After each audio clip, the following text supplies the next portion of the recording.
From the TVW studio, it's Inside Olympia with host Austin Jenkins.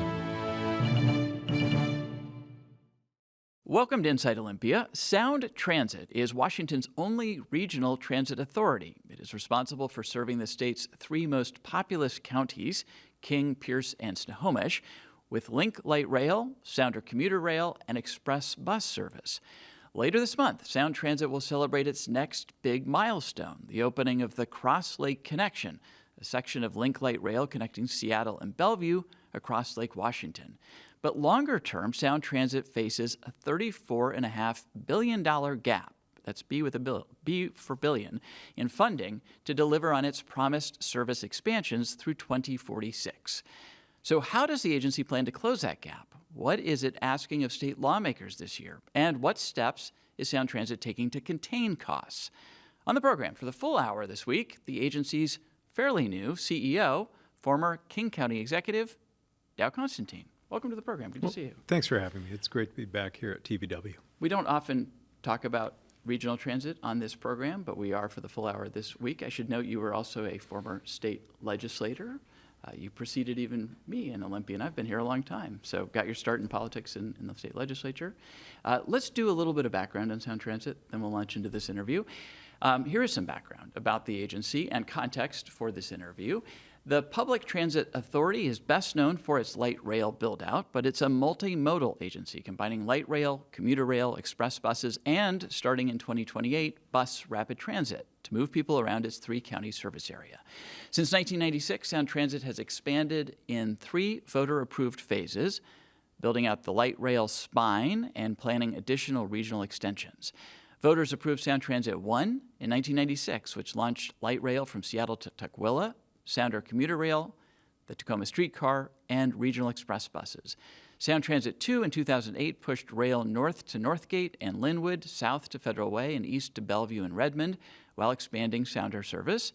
Sound Transit 3, approved by voters in 2016, plans extensions to West Seattle, Ballard, Everett, and the Tacoma Dome, along with new bus rapid transit lines. The system serves the 3 central Puget Sound counties, home to about 4 million people, with roughly 106,000 weekday riders, or between 3 and 4% of the population of those 3 counties. So this is as I said, the state's only regional transit system. Let's start with what brings you to Olympia. There's a couple of key pieces of legislation I know you're very interested in. One of them has to do with longer-term borrowing, 75-year terms. What's the argument for that permission from the legislature to go? I mean, most of us are familiar with like 30-year mortgages. You guys want to go to 75-year terms. What's the argument for this? So, first of all, again, thank you for having us. We're working on putting together a balanced long-range financial plan. It requires us to use really every tool at our disposal to be able to build the system that the voters have mandated. And one tool is being able to use federal loans that are authorized to be let on a 75-year term. The federal government created this authority under the Biden administration. And what it does is, for a portion of your longest-lived infrastructure, things like tunnels, bridges, you can borrow for a portion of that on these very favorable terms.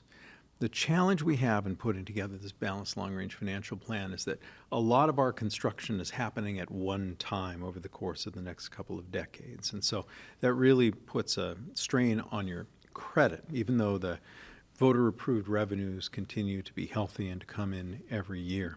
If we can borrow more by spreading out some of that debt, we can build more of the infrastructure, we can put it in place, and people can start to get value from it, starting using those trains much sooner.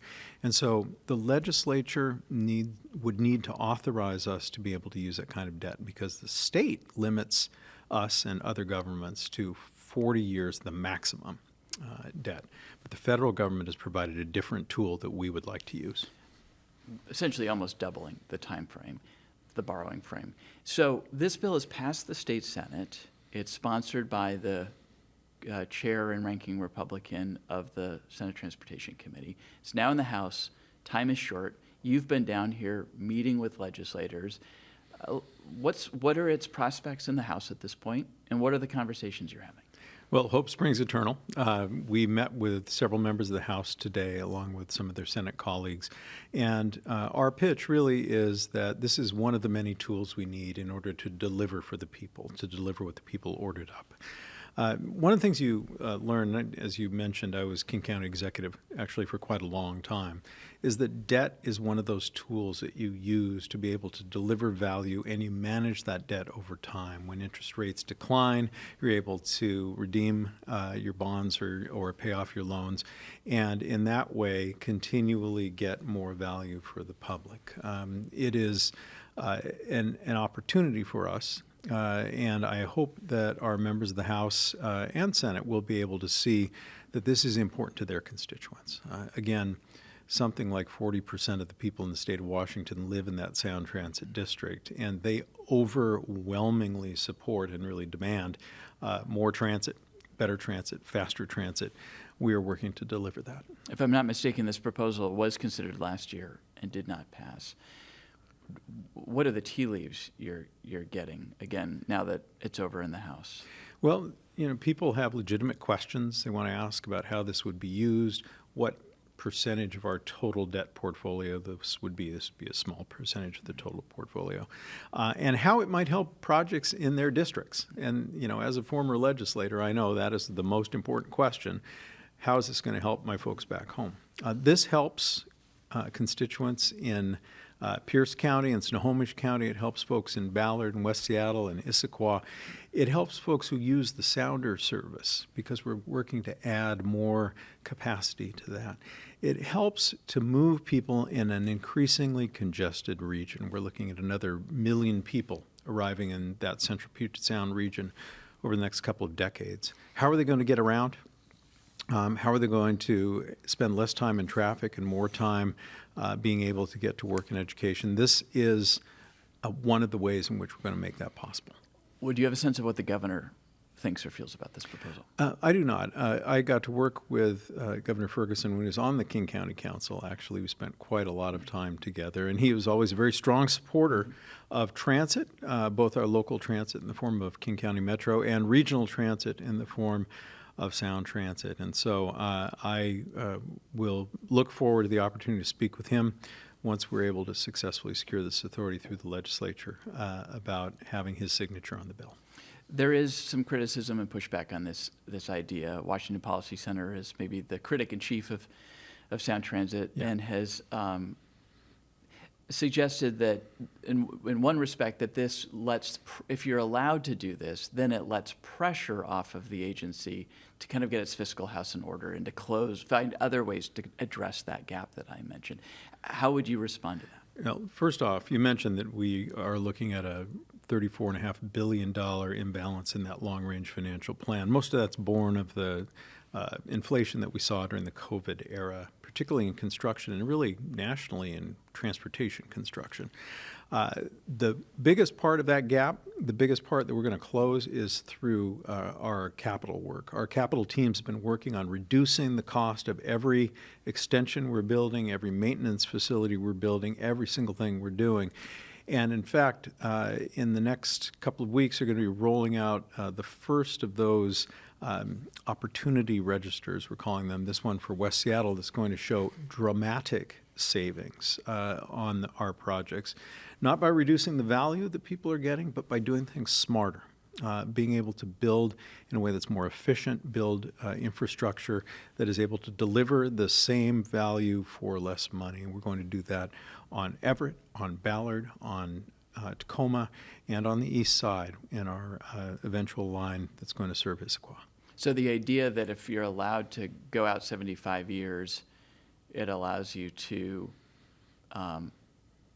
not find savings. You're saying that's just not the case? We are finding all the savings, and then we're still going to have a challenge in completing the rest of these projects. But here's the key to this. This is not just about the total amount of money. This is about those moments over the course of the next couple decades, and particularly in the early 2040s, when we bump up against our credit limit. You need to be able to borrow that money at the time it's needed to get the construction going. And you do have a ceiling or a cap on Yes, we have on several caps, some state-imposed, some self-imposed. One other criticism that the Washington Policy Center has mentioned is just the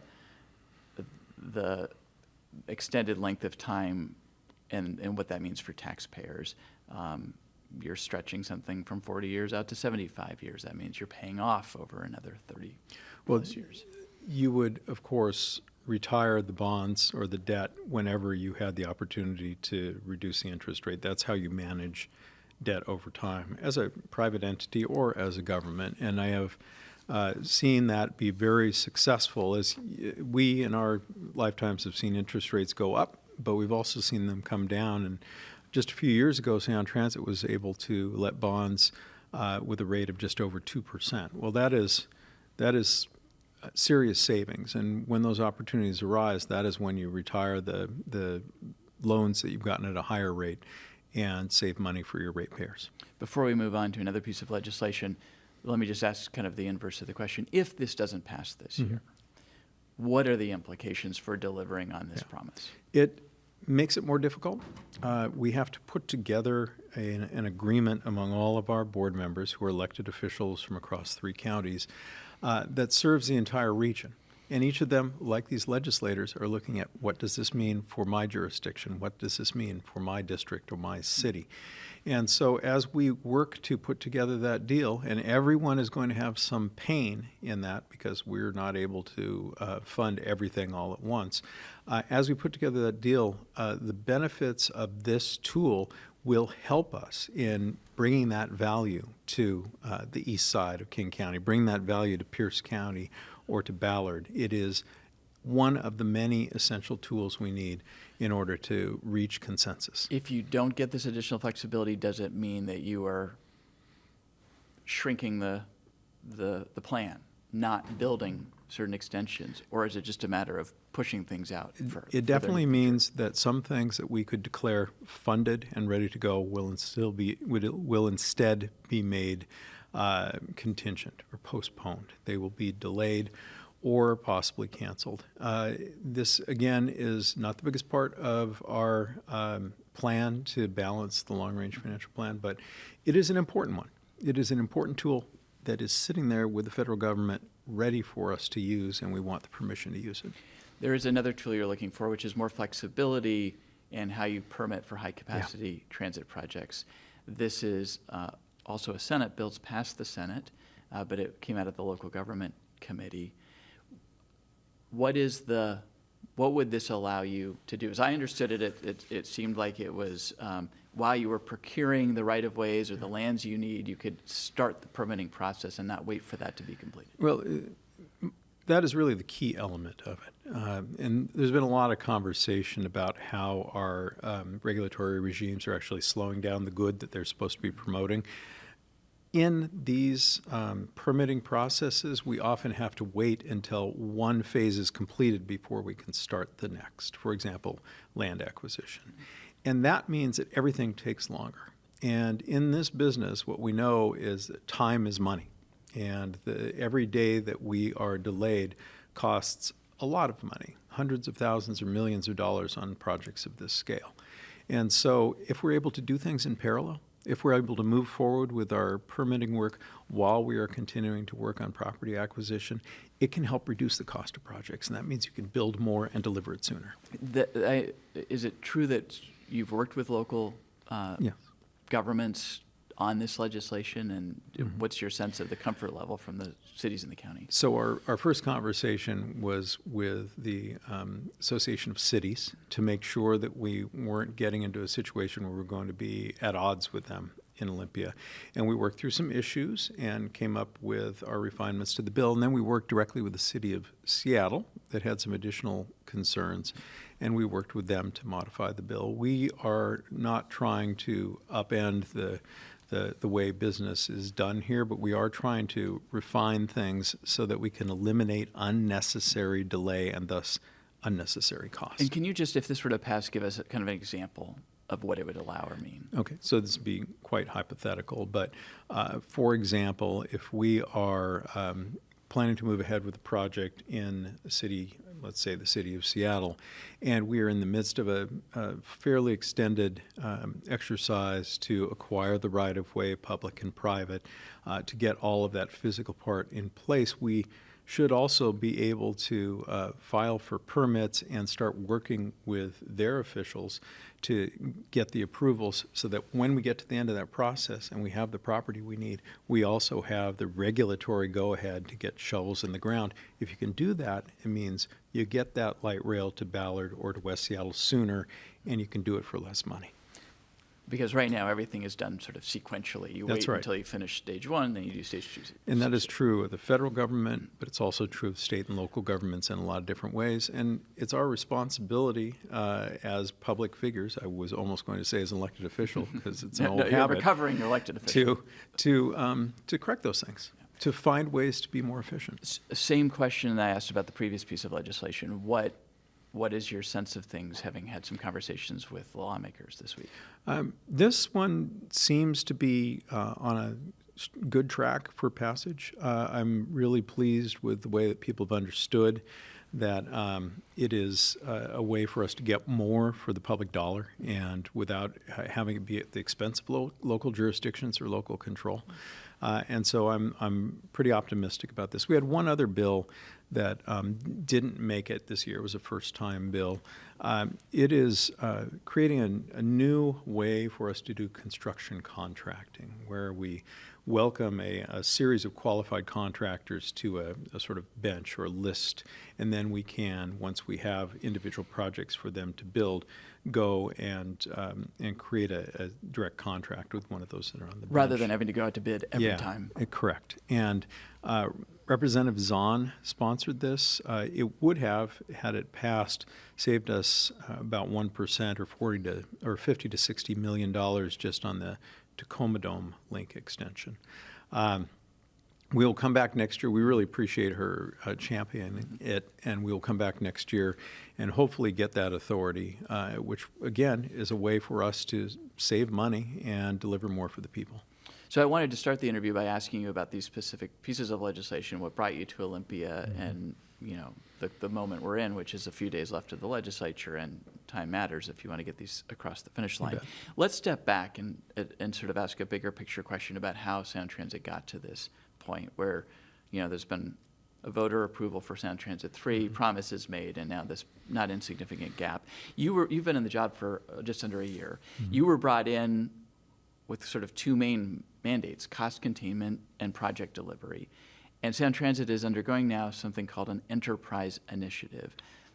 Help us understand what this enterprise initiative is and how you are bringing those sort of two mandates, cost containment and project delivery, to bear as the new CEO. So historically, when we've run into cost problems, we have turned immediately to cutting projects or delaying projects, to scope and schedule. That was when Sound Transit was primarily a capital agency. We had some facilities or infrastructure we'd already opened, but mostly we were focused on construction. Now we have a rail system that has grown to 63 miles as of this coming March 28th, and 50 stations. And we have Sounder, and we have express buses. We have an awful lot on the operating side of the equation. So you're like in the teenage years. Yes, exactly. That is exactly right. And that operating side is going to grow as part of our budget in the coming decades. And so we need to consider not just capital. How do you build, but how do you maintain? Yes, we need to consider how we operate, how we maintain, all of the costs together, thus the enterprise. And so this exercise is about us reckoning with all of the costs that Sound Transit is going to incur over a 20-year period and balancing that so that we can show on paper that we have the money to both build and operate the system that we intend to. So when will there be sort of a moment when the results of this enterprise initiative drop? Yes. So we have a board retreat coming up March 18th, and there we're going to share some purely illustrative scenarios on the capital side of the equation. But then between that time and the end of the second quarter of this year, we're going to be sharing more about how we can save money in operations over time, how we can save money in maintenance. And we have a huge amount of money set aside for maintenance. We made sure of that in Sound Transit 3. Because we do not want to get in the same situation other transit agencies have found themselves in, where they ignored maintenance in favor of immediate operations and then ended up in a deficit. We're going to be working with our partners here in Olympia to make sure that we're financing all of that, both maintenance and operations, in the smartest way possible. We will have before the board a solution to this this structural or this deficit we have by the end of May. And it will not be pretty. Everybody will have pain. Everybody will have to make sacrifices.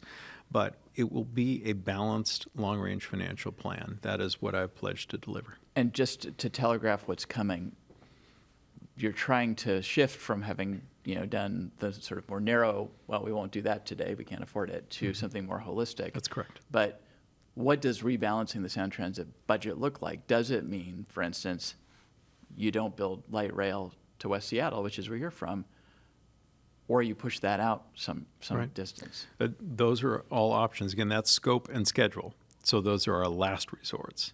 Our first resorts are figuring out how to build to West Seattle or Everett or Tacoma more efficiently, in a smarter way, in a way that delivers not just the infrastructure, but actually delivers better service.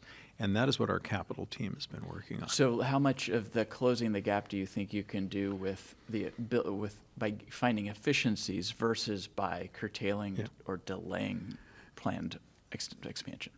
I'm not going to put a number on that because it still remains to be seen, but I have been tremendously impressed with the ability of this capital team to realize savings, to really re-examine the assumptions we have behind each of these extensions, because remember, the key is not to do everything like you thought you were going to do it back in 2016 or back in 2008. It is to deliver the value that the voters mandated, to have high-capacity transit to these various communities. Let me go back to some of the criticism, and again, I'll keep coming back to Washington Policy Center because they've been such a vocal critic of Sound Transit in its current form. And one of the things that they say is that the promise of light rail needs to be reevaluated. Why not shift to bus rapid transit and other cheaper technologies? And especially when what they point out is the percentage of people who are going to even be using light rail. They don't think that the numbers justify the cost. What is your response? What's the board's response to those who would say, look, we're just trying to bite off more than we can chew here? Well, first off, we are building bus rapid transit. We're building what will be one of the nation's finest bus rapid transit systems. The entire length of the Interstate 405 corridor from Burien to Bellevue and Kirkland to Linwood, and from Bothell all the way to Shoreline. It's going to be all electric. It's called Stride. We broke ground in Bothell in Kenmore just this past week at a station location, and that will open in 2028. It will serve an awful lot of people, and it will connect to this light rail system that we're building. But the fact is that this technology and this high-capacity transit is what the people mandated. Folks are very enthusiastic about it. About light rail specifically. About light rail specifically. In a series of surveys that have happened over the course of the last few years, people have said that they want it now, and they want more of it built. For instance, the Seattle Chamber found that some 66% of Seattleites said they wanted to keep the Ballard and West Seattle light rail extensions on track, even if it meant paying more money. The August 2024 survey by Sound Transit found that 86% of people were enthusiastically in support of this high-capacity transit expansion. So we're using multiple modes, and the mode you use depends on the area you're trying to serve.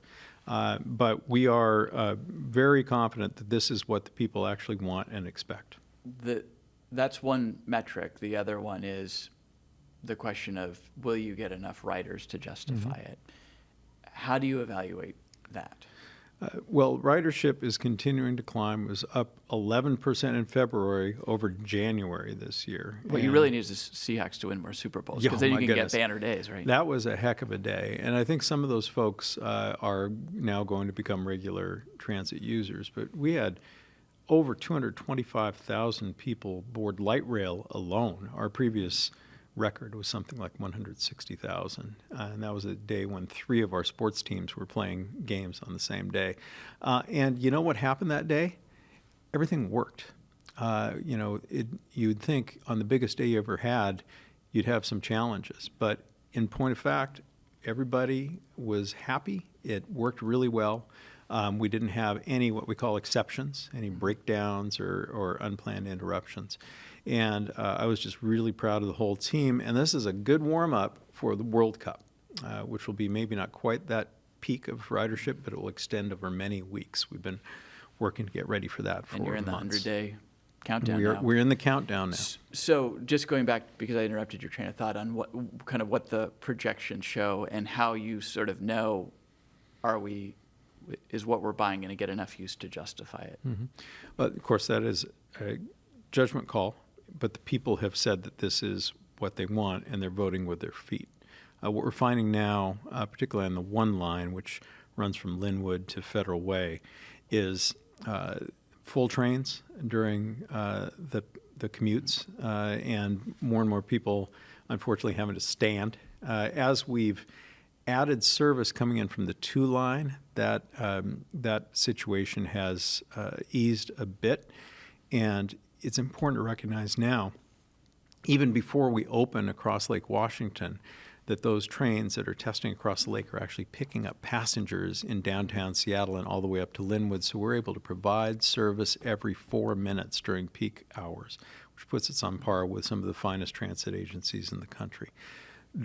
The fact that people are continuing to flock to that service gives me great confidence that we are delivering what they mandated in the 3 votes that they've approved. And just before we get a break, do you know if those are people who are moving from a bus to light rail versus getting out of their car to light rail? I don't have that in front of me, but I do know that a lot of folks, having been inconvenienced by the resurfacing of Interstate 5, have discovered transit. And we hear from a lot of people who are really embracing it now and saying, this works well for me. Okay, let's take a quick break. When we return, we continue our interview with Sound Transit CEO Dow Constantine. Back after this.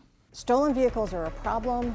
We need a solution. Pursuits are not the solution to that. Just hit another vehicle. With the current pursuit law, you could literally have someone steal a vehicle and drive through a school zone actively at 100 miles an hour back and forth, and no one will be able to do anything about that. Passing by school. Welcome back to Inside Olympia. Joining me once again is Sound Transit CEO Dow Constantine. And I do want to ask you about this new Cross-Lake connection, but I think it also first makes sense to do a little bit of history here. You bet. You go across this country. I was just in Chicago, for instance. I chose to take the light rail or subway from the airport into downtown. It was rush hour. It was $5. I sort of wagered that it was going to be faster than an Uber because of rush hour, and sure enough, I was on the train and watching all the cars stuck in traffic. Super convenient, but there's a culture in these cities, D.C., New York, Boston, Chicago, of using transit. We seem to have missed the boat. What was it, in the 60s? The feds would have paid for it, basically. And here we are now in the 2020s trying to build it out.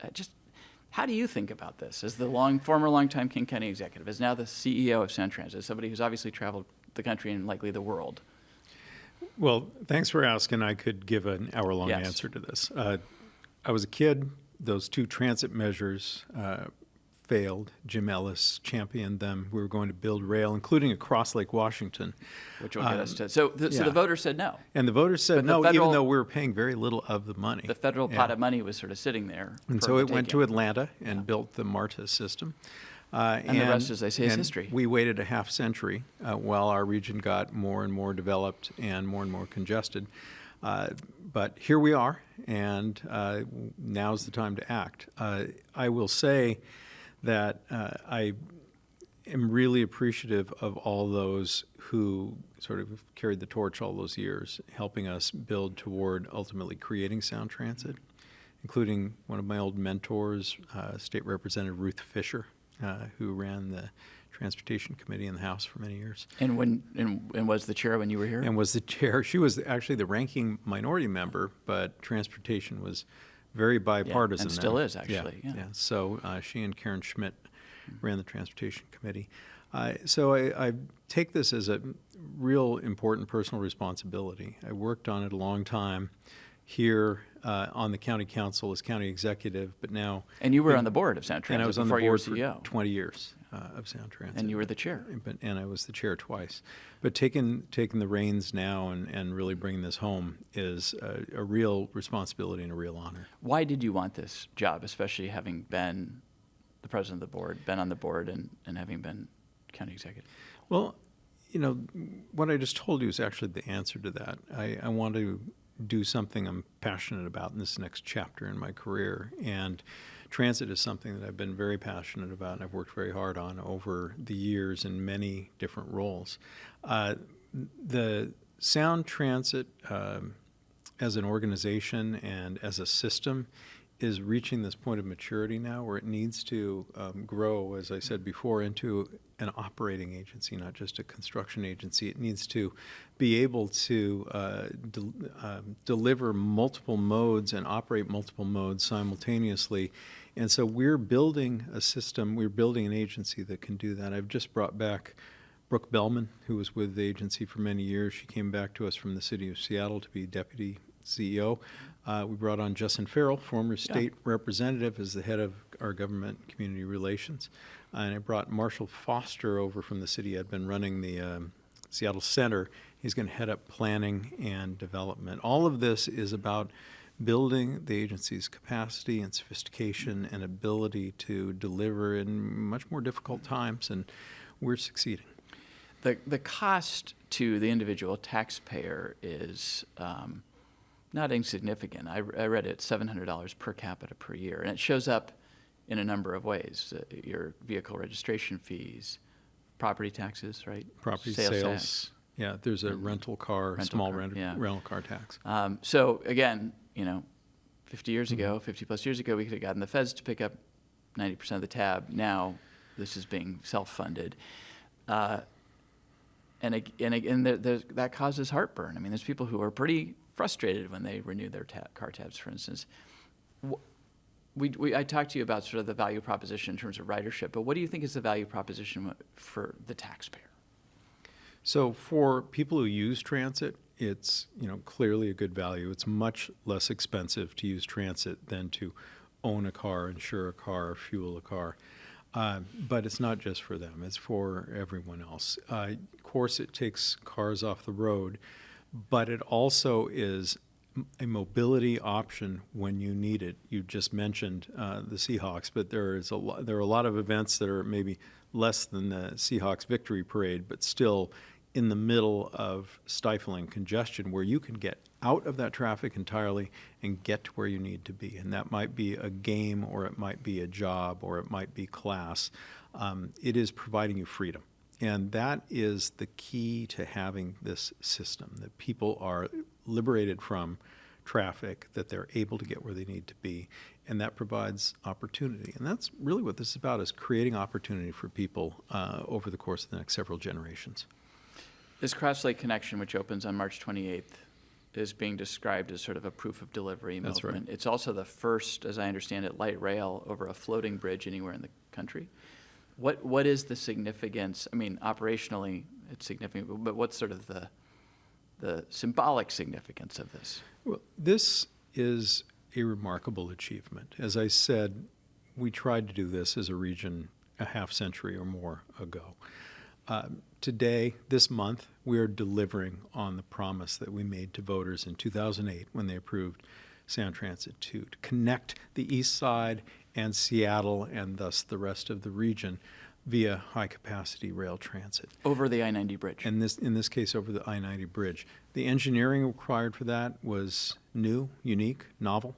The construction was difficult, and we're continuing to deal with the challenges from that. But the fact is that no one has ever done this before in the world, and we wouldn't have done it if we didn't have to get to the East Side, but that's the way you got to go to connect Seattle and the East Side, and we did it. And people, I took the 3 county executives out yesterday to give them a sneak peek, and they were tremendously impressed with what we've achieved. And I just want to, again, tip my hat to everyone before us who had the vision and stuck with the vision and carried this forward so that we can all celebrate together on March 28th. Not to rain on your parade, but the project is, I think, about 3 minutes.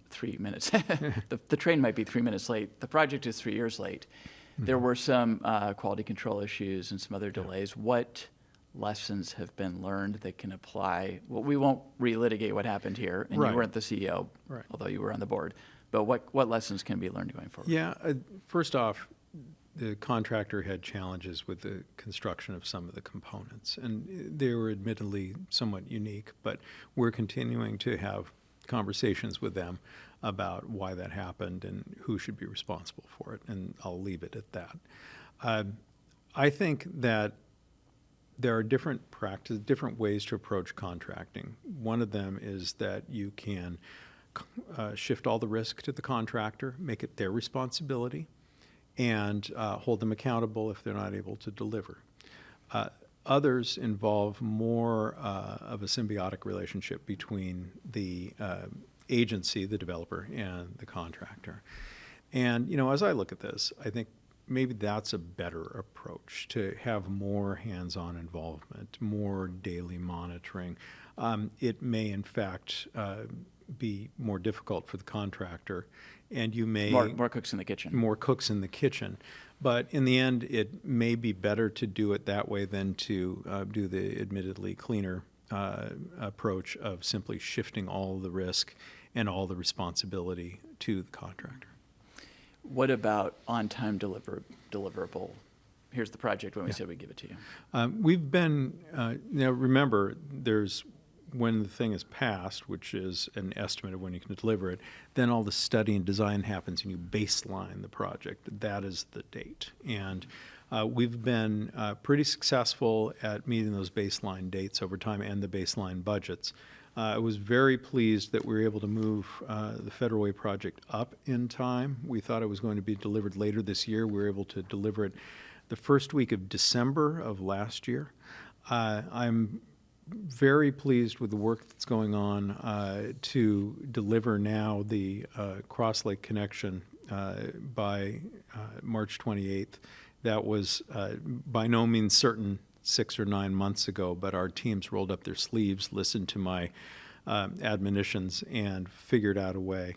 And I think one of the things I was talking about, the maturing of the agency, one of the things that is an advantage is that as we build more of these projects, we're continually learning. And we're learning sometimes from mistakes, but also from good examples about how we can do things differently than we've done them in the past and be able to be more and more and more successful. So what will this, operationally and for the system, what is this Cross Lake connection mean? So this is connecting Redmond and Bellevue on the east side to Seattle and then Linwood and Federal Way on the west side of the lake. And this means that people living on the west side of the lake who work at, say, Eastside technology companies, for example, can take the train directly to work.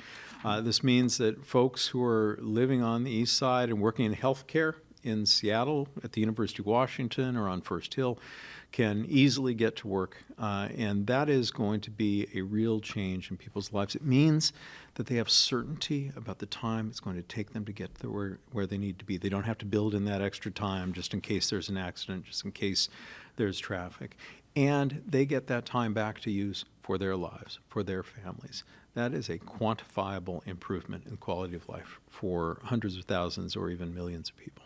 I want to ask you about some of the future expansion plans, but let me pause and just let's touch on some of the cost drivers. You had indicated the sort of COVID era inflation, but you run into issues around land acquisition and the rising cost of land. There are materials and supplies. I'm curious about how hard it is to find multiple bidders and select contractors. What about the workforce? as you start to assess what the biggest cost drivers are and what the biggest challenges are going forward, how do you start to order those? So in addition to the really dramatic, like historic run-up in costs for construction labor, construction materials, we've had the additional, at least risk and actual inflation born of that risk in some cases, owing to the changes the federal government's making in import policy, for example. Tariffs. Yeah. We have the well-known increase in property values and real estate costs in the central Puget Sound region. And, part of the challenge is the farther along you go, the more that property gets built out. You have to not just decide whether you're going to acquire property at inflated cost, but whether you have to change the plan entirely at considerable cost to avoid a brand new building that's gone in. We are working our way through all of those challenges. And one thing that I have learned over time, and that is fairly common wisdom in this field, is that the quicker you can build something, the lower the risk and thus the lesser the cost. And so Quicker meaning when you break ground, yes, that you're not doing this over. You don't have a years and years and long years. period of exposure. It's more right, time for when things to go wrong and something can cost go more. wrong. That's the key to the whole thing. So, So plan carefully, plan thoughtfully, and then when you're ready to go, get it done, and don't drag things out. What about the contractors, the companies to do the work, and the people who they need to hire to actually So construct? we are actually welcoming more contractors into the fold right now, And are they from all over the country? Is it There Northwest-based? are more coming from other parts of the country because we have a good economy and one of the largest capital programs in the country, and so people are interested in coming to work for us. More competition means better prices for us. It also means the ability to get multiple projects done at the same time. And is that, I want to just pause on that one too for a moment. Historically, were you doing this sort of section by section, and the future, especially if you can get the 75-year financing, is that you envision doing multiple projects at the same time? Well, we are definitely working on being able to build multiple projects at the same time. And is it accurate that historically that hasn't been the case? To some extent, it's always been the case, but this will surely be our greatest period of building over the course of the 2030s and 2040s. We will need all of those contractors, and when we bring on more contractors, it opens up more opportunity for newer contractors and smaller contractors, and yes, more diverse contractors who have not had an opportunity to compete before. Bringing more people to the table is good for all of us. It creates greater economic opportunity in our community. And this project, this Sound Transit 3, is going to create something like 340,000 jobs over the course of the entire time, both direct and indirect jobs over the entire time of the construction. So it's a big deal. Well, and what about that future workforce? There's a lot of kids in school right now who are wondering if AI is going to take away all the jobs. These are jobs that will go out well into the future. Yeah. Do you have the pipeline? Is there something that the legislature or the schools in the state should be doing to be thinking about seizing this? Yeah. Well, first off, that job number is closer to 325,000, a very large number. Second, we work with all of the building trades to find avenues for apprenticeship, and Sound Transit is very focused on creating apprenticeship opportunities, so we're constantly building that next generation, a generation that looks like the communities in which we're building infrastructure. That's really important. This is about helping people get around the region and find opportunity. It's also about helping people reach opportunity and financial stability through building the infrastructure. And that is an important investment for our entire community. Do you need the state? Are you asking the state to do anything more in terms of that bigger picture? We've worked very well with the state on job training and apprenticeship. And I'm really pleased that everyone seems to view this as imperative and a good, that we can get kids who are growing up here into something that will allow them to support their families and do better than their parents did. So the future expansions include going to Ballard and then also West Seattle. My understanding is there's a tunnel, a very expensive tunnel involved going to Ballard. So there's a tunnel that serves Ballard and Tacoma, and it runs under downtown Seattle. And that capacity is needed because you can't fit all of the trains from Everett and the Eastside and West Seattle and Ballard and Tacoma and Issaquah into the same tunnel. So we went through an exercise of trying to see whether that was possible. The conclusion of the board finally was that we just have to build it. It is quite expensive, as you might imagine. Was it $11 billion? Yes, Or more? and well, it's more because you've got to get all the way from the International District to essentially the far side, the west side of the Seattle Center. And then once you leave there, you have to go under the water to get to Ballard. You have to,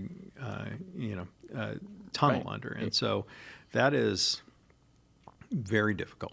But it serves the whole region. This is not just serving the Ballard line. This is serving the Tacoma line, and the capacity that's created is something that's important to Snohomish County. It's something that's important to the east side. This is a second tunnel to your This is point. the second tunnel. You'll recall, Yeah. King County actually built the first tunnel, which was a bus tunnel to Yeah. start with, back in the 80s, Yeah. and dug up 3rd Avenue, cut and cover mostly. And we then inherited that from King County. I actually engineered that transfer when I was county executive. And so now we need to build a second tunnel to handle the added capacity. This is where I can hear your critics' heads exploding. $11 billion plus for a second tunnel. You're trying to go, under the Ballard Bridge through the. I mean, it sounds so. And it's again, this is a developed city. It's not Yeah, like you're doing that is- this. So That is the challenge, yeah, why does it make sense from a dollars and cents standpoint? because otherwise you can't get around, and our kids and grandkids won't be able to get around. That's the problem.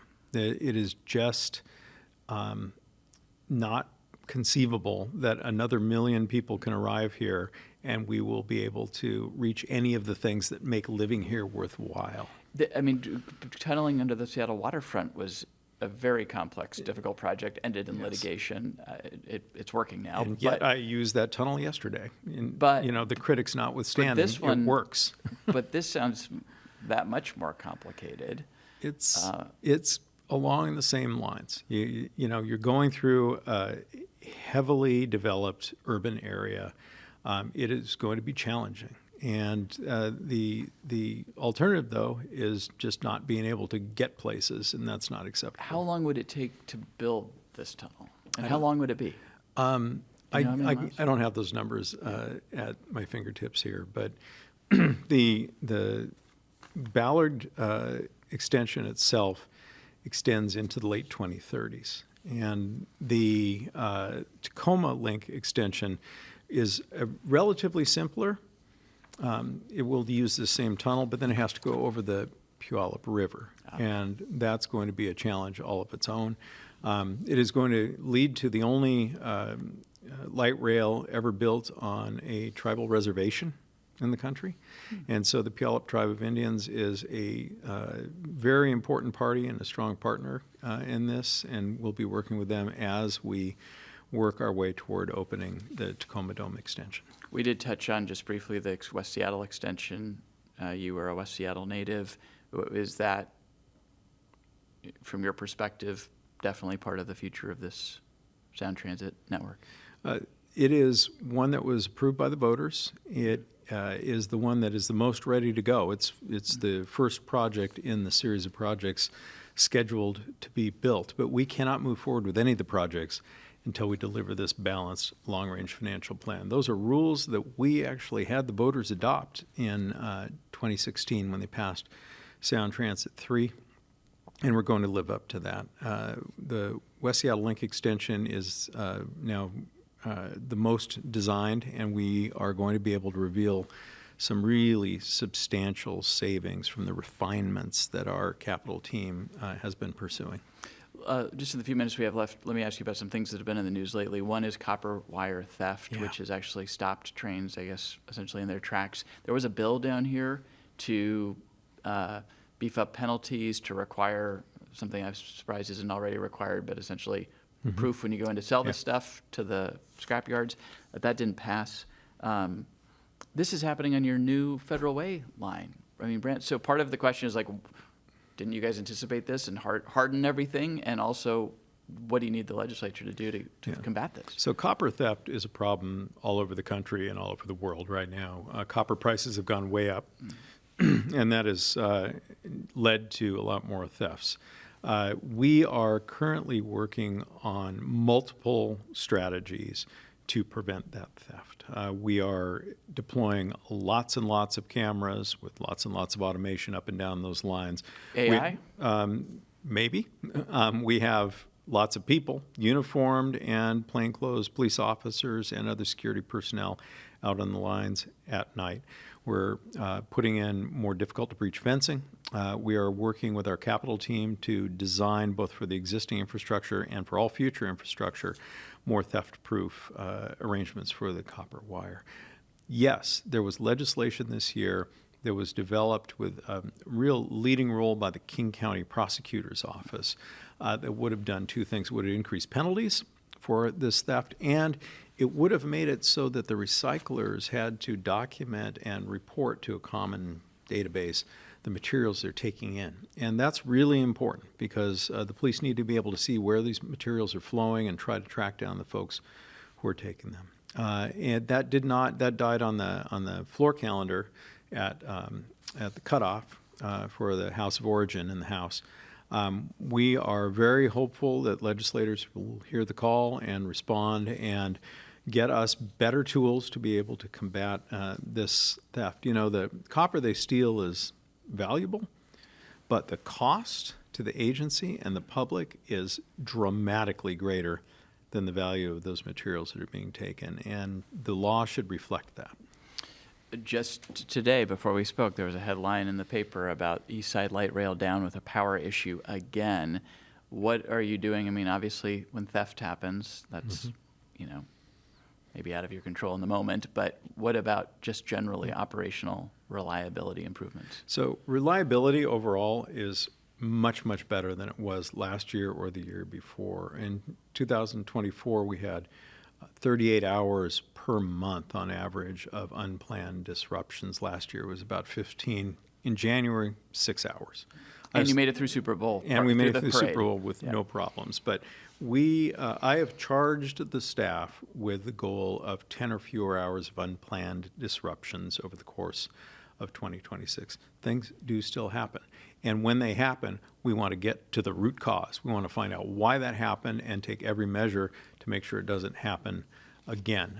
This is an issue between the pantograph, which is the element on top of the vehicle, and the overhead catenary system, the wires that hang down. And we need to figure out what it was that caused those to get hung up together somehow. We will do that, and we will correct it. We don't have time to talk about safety and kind of public perception. I know that's an ongoing concern as well for people just feeling comfortable riding public transit. But in the less than a minute we have left, what do you see as your challenge as CEO over the next 18 months to 24 months? First of all, I've set 3 goals. Deliver the Cross Lake connection, improve cleanliness, safety, security, reliability, demonstrably, measurably, and to balance this long-range financial plan. Those are all entire careers that you could undertake, but I'm going to try to do them all this year. In addition to that is really building this agency into one that can deliver on the ever-increasing challenge of providing this infrastructure throughout a heavily developed region with financial challenges. We can do this, and I think that the team that we have now is the best starting point for that success. Okay. Dow Constantine, we're going to stop it there. CEO of Sound Transit. Thanks for coming in. Appreciate the conversation. Thanks for having me. Thank you for watching Inside Olympia. We will see you again next week.